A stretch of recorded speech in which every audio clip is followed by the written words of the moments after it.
Assalamualaikum warahmatullahi wabarakatuh. Perkenalkan, nama saya Ella Wahyu Irawan, NIM 641141332, akan mempresentasikan atau menjelaskan zoonosis agen bakteri, yaitu demam yang menyebabkan penyakit demam Ki dan Campylobacteriosis.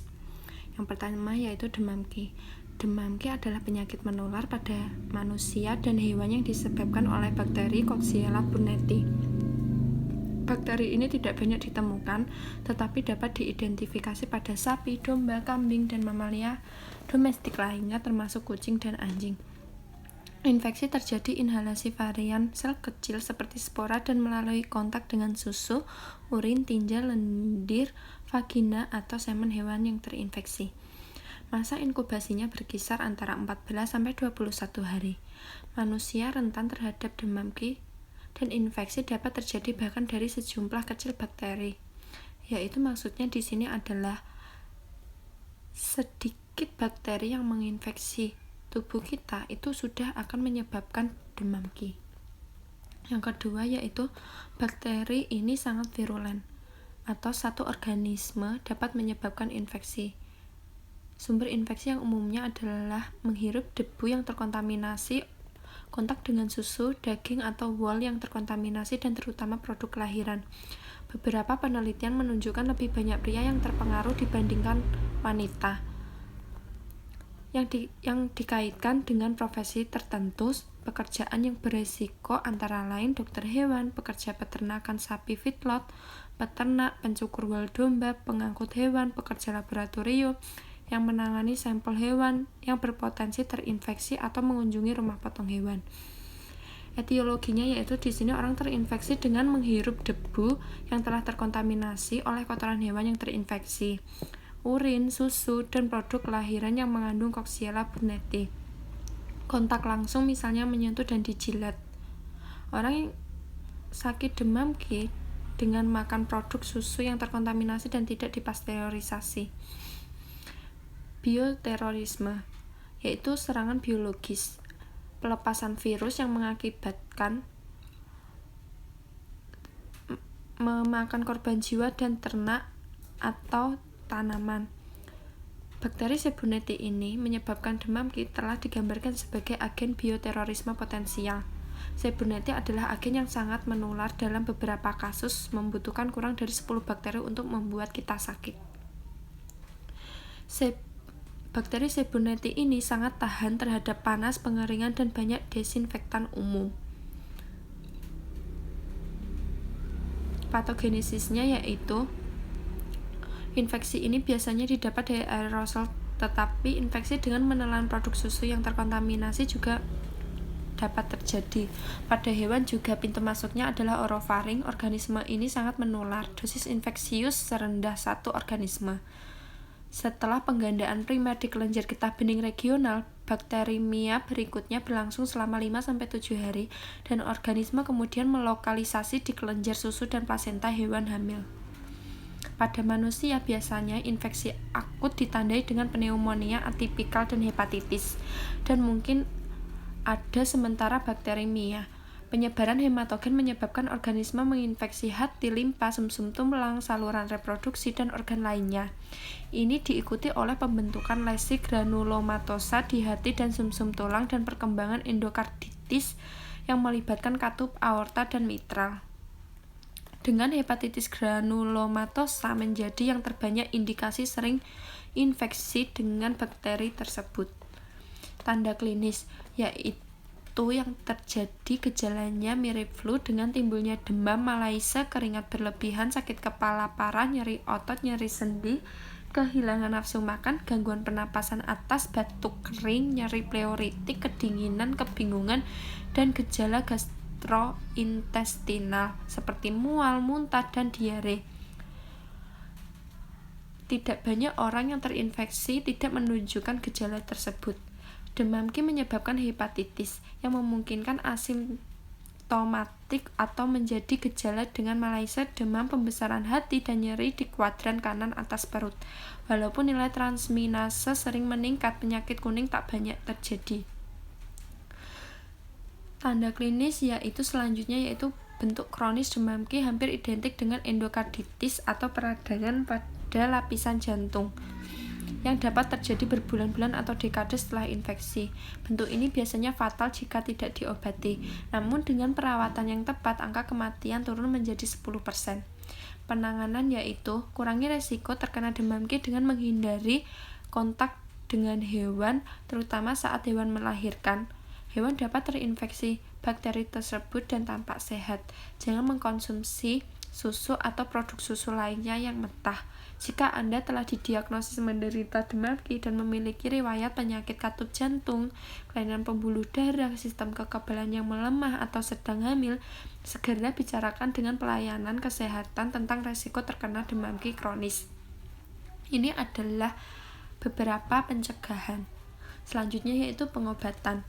Kebanyakan orang yang sakit demam Ki akan pulih tanpa perawatan antibiotik. Namun bagi yang menderita penyakit demam Ki, pengobatan antibiotik doxycycline 2 minggu dianjurkan. Sedangkan untuk demam Ki kronis yang mengancam jiwa atau dapat mematikan membutuhkan beberapa bulan perawatan antibiotik, yaitu dengan kombinasi antibiotik termasuk doxycycline dan hidroksikloroquine selama beberapa bulan. Yang kedua yaitu campylobacteriosis. Campylobacteriosis yaitu merupakan penyakit menular akibat infeksi bakteri dalam genus Campylobacter. Bakteri ini merupakan salah satu penyebab keracunan makanan yang paling sering ditemui. Infeksi Campylobacter umumnya menimbulkan penyakit ringan tetapi dapat bersifat fatal pada anak berumur di bawah 2 tahun, orang lanjut usia, dan individu dengan penurunan kekebalan tubuh. Selain manusia, bakteri ini juga banyak menyerang hewan seperti sapi, babi, domba, burung unta, unggas, hingga anjing dan kucing. Etiologinya yaitu bakteri Campylobacter dapat masuk ke sistem tubuh jika kita memakan makanan yang kurang matang, terutama dari unggas, atau memakan makanan yang telah terkontaminasi oleh bakteri tersebut. Campylobacteriosis biasanya berkembang pada kasus yang terisolasi, namun terkadang ada wabah ketika beberapa orang memiliki infeksi yang sama. Patogenesisnya yaitu spesies Campylobacter tersebar luas di sebagian besar hewan berdarah panas.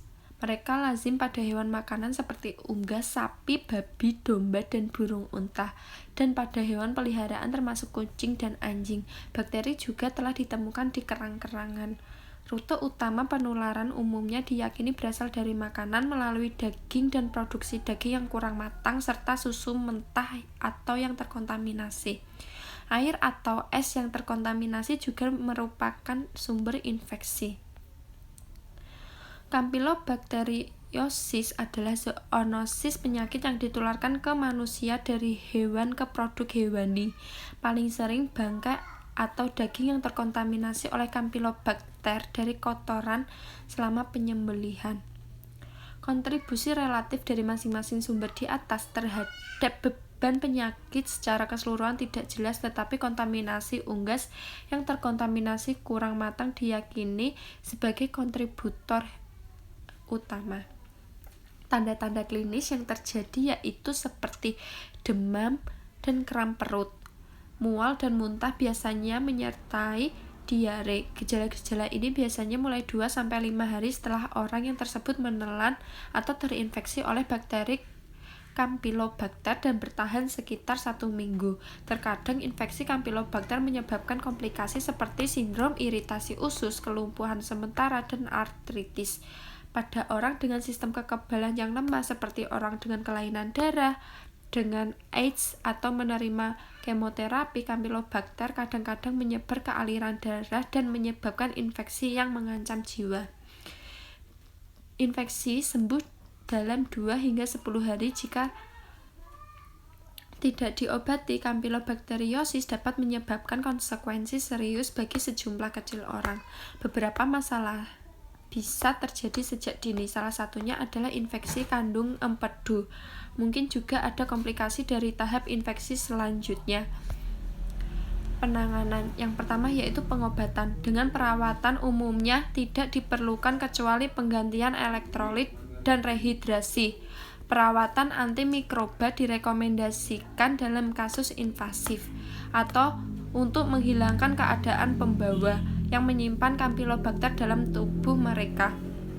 Pencegahan yaitu pencegahan dapat dilakukan dari produksi pertanian di pertanian hingga pemrosesan, pembuatan, dan persiapan makanan baik secara komersial maupun domestik.